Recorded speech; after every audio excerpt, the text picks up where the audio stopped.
I don't even know how to start this video. But we'll do a monster cheers. Boom. There's the camera. Boom. And we'll just get into it. Yesterday, I found out Chris Cornell died.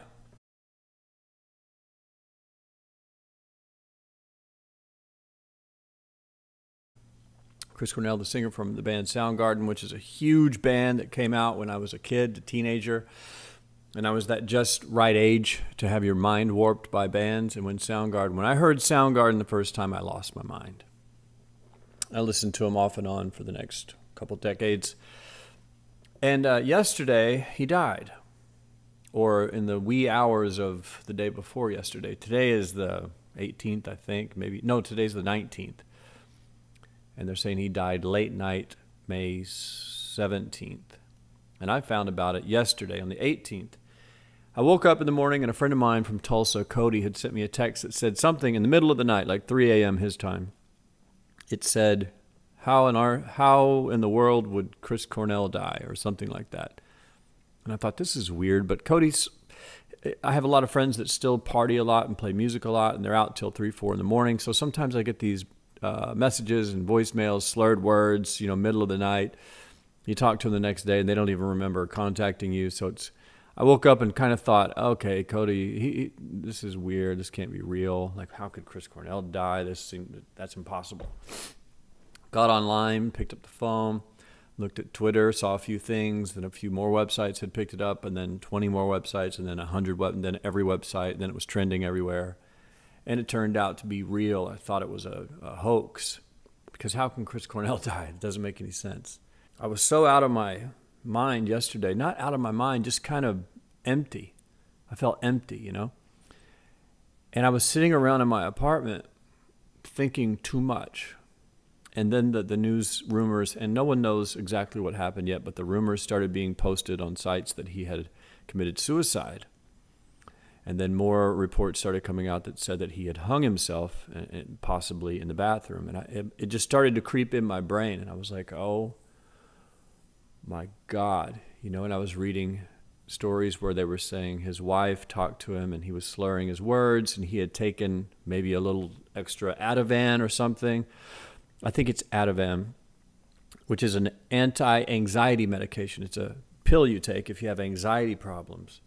And I mean, in his interviews, Chris Cornell has documented his depression and anxiety, and he was a loner. He said he goes through periods where he just can't talk to anyone. He doesn't return phone calls. He doesn't go anywhere. He doesn't see anyone.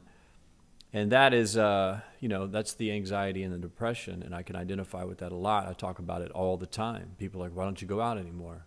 Why don't you go out more often? Because sometimes it's not fun. It's painful to go out sometimes. I'd rather just hide. But I started identifying with that, and my mind started saying crazy stuff like, if Chris Cornell hung himself, you got to hang yourself, stupid ideas like that. To get away from all the drama, because I started getting really pissed off about prescription drugs. I don't know if it has anything to do with his death, but if Ativan played a part, it just pisses me off, because prescription drugs that we call safe and legal and good are killing thousands and thousands and thousands and tens of thousands of people a year, addicting them, enslaving them, and then killing them, and it's legal. And doctors recommend it. Even, doctors are the biggest drug dealers on the planet.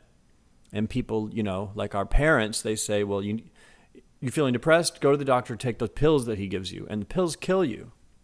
How the hell are you going to give someone an anti-anxiety pill that causes depression, that may cause depression and suicidal thoughts? Like, that just doesn't make any sense. It's backwards. But that's where my head started to go. So, man, I could talk about Chris Cornell for an hour, about the first time I heard his music, the song Beyond the Wheel, and it scared me to death as like a 13-year-old boy, and then I was just a fan ever since. I saw him play 4 or 5 times. I saw him play on my 18th birthday, Soundgarden and Pearl Jam and Swerve Driver. I'm so glad I saw that. That's when the Seattle thing was just starting to blow up. And a friend of mine took me to see Soundgarden with Pearl Jam opening.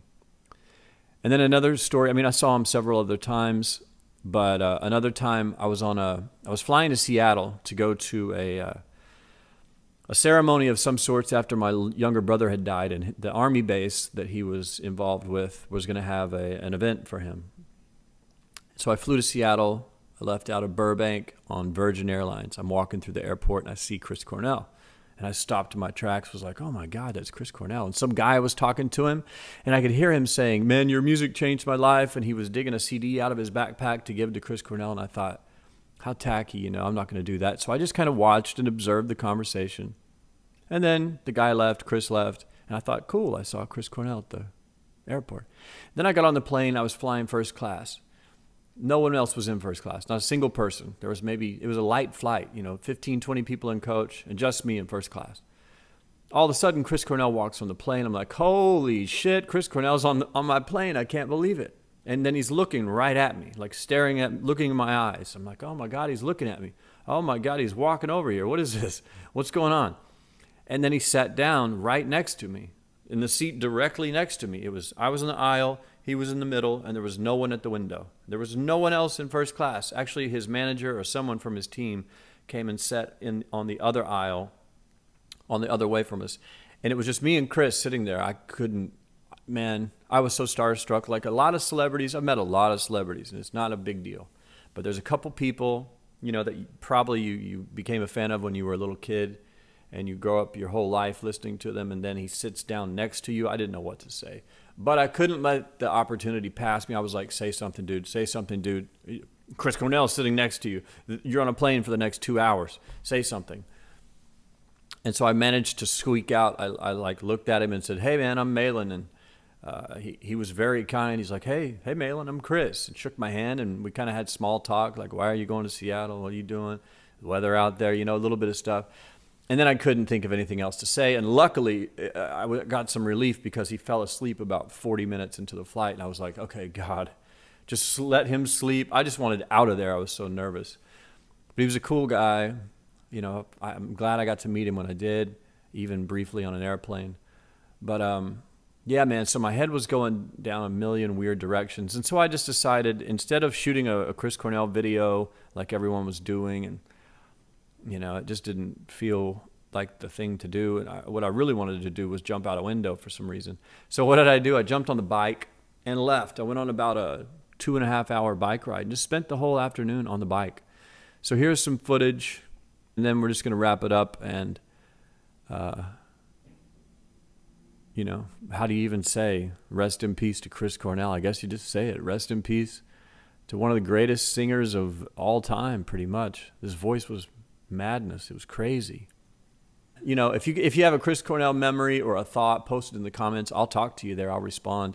The first song you heard, any concerts you attended, best album, favorite song, anything like that.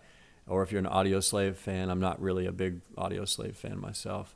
You can post that as well. And one of the funniest tweets I saw yesterday, and I'll close with this before the footage. Someone had tweeted, R.I.P. Chris Cornell, whose band Audioslave created the Seattle scene, which is all incorrect, right? And then it had a picture of Johnny Depp. and the Johnny Depp photo did look sort of like Chris Cornell looks like, but it was definitely Johnny Depp, and I just couldn't believe it. I thought, okay, now when a celebrity dies, it's like now it's time for everyone to come out and pretend that they were a fan for a day to get likes and retweets and stuff. It was a joke. That's the kind of stuff I was trying to avoid because it just was getting frustrating. So without further ado, R.I.P. Chris Cornell, here comes the bike footage. We're out here, man.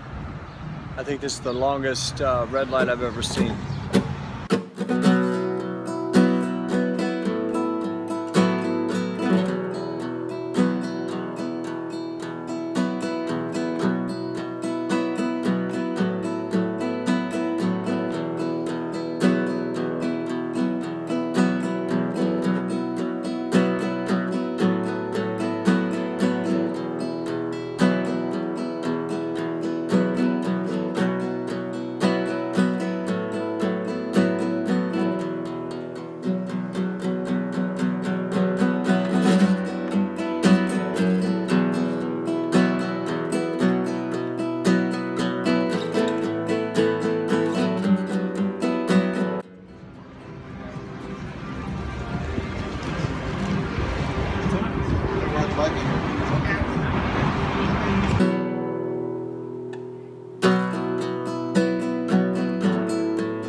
Hey man, get a iced tea, green iced tea. Large or small? What's that, large? Yeah.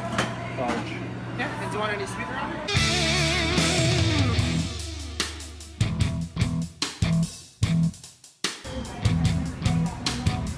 Briefing with senators today, and so it's not clear.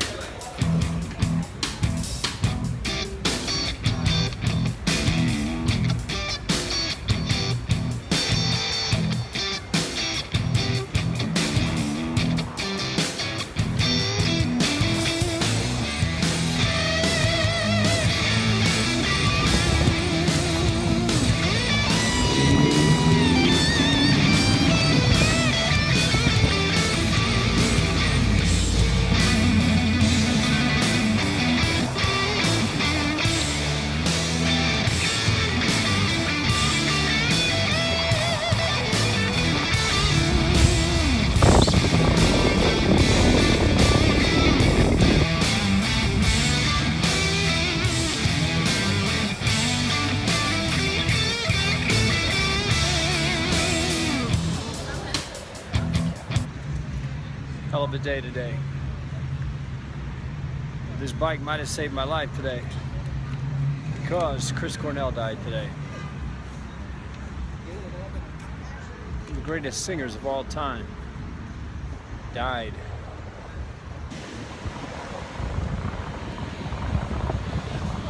Yeah, so today I got a call from a text. I woke up and had a text from last night from a friend of mine, and he it said something about Chris Cornell was dead. I thought, you know, this is my friend Cody. It was late at night. I thought maybe he's drunk, you know, maybe he's partying. I don't know. Surely it can't be true. So I did a little check on Twitter, and it was being reported more and more every second, and I got freaked out. And it kind of felt like, the way I describe it, it's like a close family member died, like a brother or sister, mother, father. I don't know why, but some artists are like that. Like when Michael Jackson died, I felt the same way. It felt like a knife was stuck in my stomach for the whole day. And today, the same feeling with Chris Cornell's death. And I was just about to lose my mind in the apartment, and I said, I got to get out on this bike. So this bike might have saved my life today, because I felt like, I don't know, man. It's upsetting. And then to hear that it was possibly a suicide is even more crazy. But I don't know, you know, no one's really verified anything yet, but it's looking like it could be something like that. But god damn, what a loss. But you know, he lived a great life, man. The dude changed music, had one of the best voices ever in rock and roll. You know, he was the king of Seattle. He accomplished whatever childhood dream he had, I guess. But then something must have been fucking with him.